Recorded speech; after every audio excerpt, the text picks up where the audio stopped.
This is Nevada, a state as diverse as the landscapes that stretch across. From the neon of the Strip to the wide open spaces of the desert, the majestic Red Rock to the beautiful Lake Tahoe.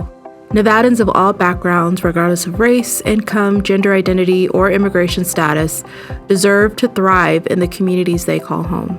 The Progressive Leadership Alliance of Nevada and our nearly 40 member organizations are dedicated to putting those values into action to build a state that works for everyone, not just the wealthy and the well-connected. From affordable housing to climate justice, from protecting our immigrant communities to reforming our broken justice system, we're fighting for the changes that Nevadans need and deserve. It's time for Nevadans to thrive, not just survive. Our current state of the state requires our elected officials to deliver. The Nevada legislature needs to pass policies that will help everyday Nevadans while putting the pressure on Governor Lombardo to serve the people of Nevada, not just moneyed interest. Progressive policies are popular across the board. We saw that last year as countless progressive ballot initiatives won. The time to be bold for your constituents is now. This is the state of our state. This is our vision for a just, equitable, and free Nevada. We'll hear from housing justice advocates who want to strengthen tenant protections and keep Nevadans housed, climate advocates who want to address extreme heat, renewable energy, and bolster public transportation, immigrant rights activists who want to keep families together, and finally, justice reform advocates who are fighting to take on the systemic injustices that disproportionately impact low-income and Nevadans of color. Nevada's housing crisis has only gotten worse since Governor Lombardo vetoed every single housing bill in the 2023 legislative session. Tens of thousands of families have been evicted, corporate landlords continue to nickel and dime Nevadans, and local governments have doubled down on criminalizing low-income, unhoused Nevadans since the Johnson versus Grants Pass Supreme Court decision. Lombardo and his corporate donors are the ones to blame and will continue to be responsible if he does not sign Housing First legislation. Because Lombardo vetoed both the reform to summary evictions, a backwards process that requires a tenant to sue themselves, and eviction diversion, the Nevada Housing Justice Alliance launched an eviction court monitoring program in 2023. The current process leads to countless self-evictions and leaves the power to assist tenants in the hands of judges and hearing masters who rarely use that discretion to allow a tenant to come up with a plan for repayment. The process is cold, and in general, hearings last 4 minutes. Most tenants who show up are ready to represent themselves and explain their hardships, when in reality, the judges side with landlords if they can't pay then and there. Our program found that judicial discretion was used in only 31% of cases, with landlords refusing to wait for rental assistance 80% of the time. The current system leaves families on the street in a matter of days, with few options and at risk of criminalization for sleeping on the streets, only making it harder for folks to find housing. Similar to the eviction process, tenants have just as few rights and protections when it comes to affordability, fees, and habitability. Rents continue to be well above wages, especially with corporate landlords utilizing rent-fixing programs like RealPage. We need rent stability. On top of that, our tenant organizing continues to expose more abuses in the system, with tenants being charged exorbitant fees or being nickel and dimed on top of their baseline rents. Nevadans should know exactly what they're paying for on the first of the month. Strong tenant protections would not only help fight housing insecurity, but would create a stronger path to home ownership for cost-burdened tenants. We need legislators to pass strong bills that will help address each component of the housing crisis, and we're going to need to put the pressure on Lombardo to sign those bills. Housing is at the center of a person's ability to succeed. We cannot continue to let so many of our friends and family struggle to afford rent. It is the duty of every one of our elected officials to serve our communities, and our communities have only continued to sound the alarm on the housing crisis. We need action this session. Anything less is unacceptable. Nevada is one of the most diverse states in the country, where 1 in 5 residents is an immigrant. Immigrants are the backbone of our state, playing a vital role in our economy and in our communities. MAGA extremists are hell-bent on destroying our rights and separating our immigrant families. This hateful platform has invaded all levels of our government. Just last month, Joe Lombardo committed to utilizing state resources like the National Guard to enforce Trump's mass deportation plan after lying about it on the campaign trail and at a conference just days prior. But we won't back down.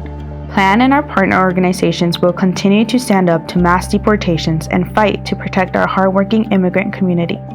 Instead of wasting Nevada's tax dollars on the costly devastation to our community, we should be investing in keeping families together and addressing the root causes of the issues immigrants are being scapegoated for.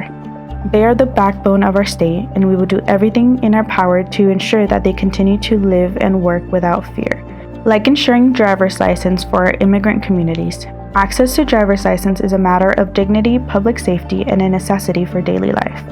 This legislative season, we will be on the front lines fighting to protect our immigrant communities against mass deportation and to ensure that we can continue to rely on diversity as a strength to our state. We will not let MAGA extremists take that away. Hi, my name is Jackie Spicer. I am the coordinator for the Nevada Environmental Justice Coalition. We know that Reno is the fastest warming city in the United States, and Las Vegas is a close second. Year by year, our air quality from climate-fueled wildfires is worsening. Despite these increasingly harsh conditions, many Nevadans have to work outside in the heat or smoke. These workers are critical to Nevada and deserve protection from these conditions. Simple heat mitigation tactics can mean the difference between a healthy workforce and community, or even illness and death. Nevada residents living in heat islands and high pollution areas experience more hospitalizations. Chronic air pollution exposure leads to long-term respiratory and cardiovascular health impacts. There is so much work to do with schools and in neighborhoods to ensure that they are climate resilient for the long haul. From increasing urban forestry, meaning that we create more tree canopies and protect us from the heat, to investing in a public transportation system that is expansive and does not worsen our climate crisis. Our transportation system is broken. The status quo of one more lane has got to go.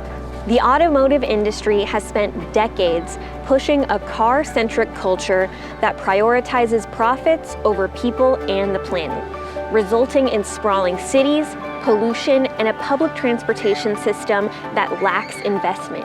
Now, they're trying to sell themselves as climate champions with electric vehicles. But at what cost? The lithium mined to create these green cars also has devastating environmental impacts for frontline communities like those at Pahimaha. But there's a better way forward. Expanding public transportation isn't just about climate justice. It's about economic justice, racial justice, and ensuring everyone can access the opportunities they deserve. By investing in fast, reliable, and affordable transit, we can create cities that are more equitable, more connected, and more sustainable. It's time we continue the fight to make sure all Nevadans are safe and healthy in the face of our climate crisis. We owe it to ourselves, our children, and the future of our state to act now. Hello, my name is Jagada Chambers. I'm actually the co-director of the Mass Liberation Project Nevada. For decades and even centuries, the criminal justice system has disproportionately impacted communities based on the color of their skin or their income. This pay-to-win system creates a cycle of higher recidivism rates for low-income Nevadans. If you are rich, not only are you able to pay your way out of justice, you can end up paying even less. The courts and police are not meant to be revenue generators.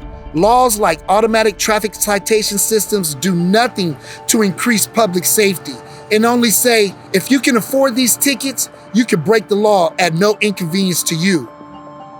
When it comes to the courts, payment plans inversely prey on people who cannot afford to pay entire balances right then and there. There needs to be a cap for programs like this that are clearly meant to assist people, but instead, we are making it more expensive for the sake of revenue. This debt only makes it more challenging for formerly incarcerated Nevadans to rejoin a society that already has bars and limits at every turn for a person with a record. From the jobs that you can apply for, to the social services meant to help, and even for something as basic as universal housing. We should build on the progress we made with the rights restoration and traffic ticket decriminalization and pass reforms that will make the court system about accountability, not affordability. Together, we can build a justice system that works for everyone. Peace. Our state is strong because of the diverse communities and beautiful landscapes that compose Nevada, not because of the number of sports teams or how much corporate welfare we dole out. We can only preserve and build on that strength by passing progressive policy changes that materially improve the lives of Nevadans, not squeeze every penny out of them until they are priced out of the place they call home. It begins with ensuring that folks can have the basic necessities like a roof over their heads and clean air and water, followed by investing in the future generations of Nevadans by funding public schools, keeping families together, and bringing dignity to the justice system so that we can all be contributing members to this great state we call home. We ask and we demand that our elected representatives listen to the people, that they are bold and serve those communities by putting people and planet ahead of profit and hate.